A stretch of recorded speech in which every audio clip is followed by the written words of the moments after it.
Il est 8h, merci d'être avec nous ce matin. Tout de suite, premier rendez-vous avec l'actualité israélienne. Mais avant cela, nous allons retrouver nos amis de Radio J à Paris et Christophe Dar.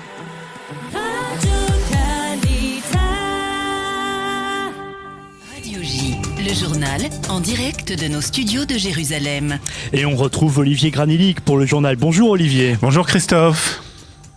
Et tout d'abord à signaler, c'est très important, c'est bien sûr l'un des grands sujets, si ce n'est le sujet de cette matinée, cette journée sanglante hier en Israël.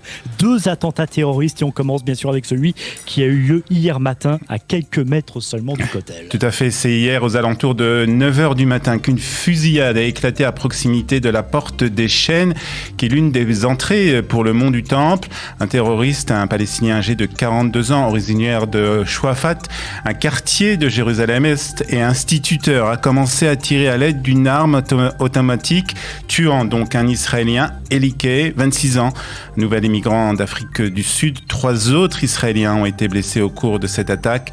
Les forces de sécurité ont réagi immédiatement et ont neutralisé le terroriste.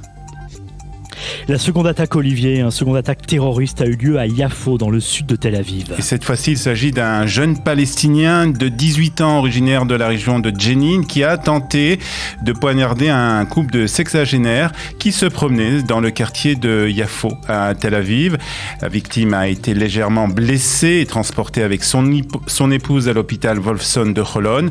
Le terroriste a, lui, été arrêté et interrogé par les services israéliens de sécurité. Il a reconnu que le motif de cette attaque était terroriste. Ces attentats ont-ils été revendiqués, Olivier ? Alors pas exactement, Christophe, pas de véritable, en tout cas, revendication officielle par aucun groupe terroriste. Ce que l'on sait par contre, c'est que dans l'attaque à l'arme automatique au Kotel, l'homme faisait partie du Hamas et faisait même partie des hauts responsables du Hamas dans le quartier de Shouafat, donc à Jérusalem-Est. Alors si le Hamas n'a pas revendiqué ces attentats, il a par contre salué le geste du terroriste. Le porte-parole de la branche armée du Hamas a parlé d'un combat légitime pour qualifier l'attaque de hier matin dans la vieille ville de Jérusalem. Et dans l'actualité aussi, il faut se poser cette question. Sommes-nous donc du coup face à une nouvelle vague terroriste en Israël ? Alors c'est une question que bien entendu se posent les services de sécurité ici en Israël. Christophe, les services de sécurité, que ce soit l'armée ou la police, ne le pensent pas, même s'il s'agit de la 3e attaque terroriste en moins d'une semaine. Le Premier ministre israélien Naftali Bennett a demandé à renforcer le dispositif sécuritaire à Jérusalem et a appelé la population et les policiers à faire preuve de vigilance à l'approche des fêtes de Hanouka qui commenceront le 28 novembre. Tzahal a lui effectué hier une descente au domicile du terroriste palestinien responsable de l'attaque dans la vieille ville dans la matinée de dimanche. Selon les médias palestiniens, plusieurs proches du terroriste ont été arrêtés par la police israélienne, notamment sa fille, son frère et son neveu. Dans le reste de l'actualité, le gouvernement a approuvé un projet de loi limitant la durée du mandat des premiers ministres à 8 ans. Et oui, et ce, après qu'un communiqué ministériel a donné son feu vert à un texte dans ce sens la semaine dernière. L'amendement proposé aux lois fondamentales semi-constitutionnelles d'Israël obligerait donc un Premier ministre à se retirer après 8 ans consécutifs au pouvoir, ce qui nécessiterait la formation d'un nouveau gouvernement, mais pas nécessairement de nouvelles élections. Cette loi devrait être votée demain en première lecture par la Knesset.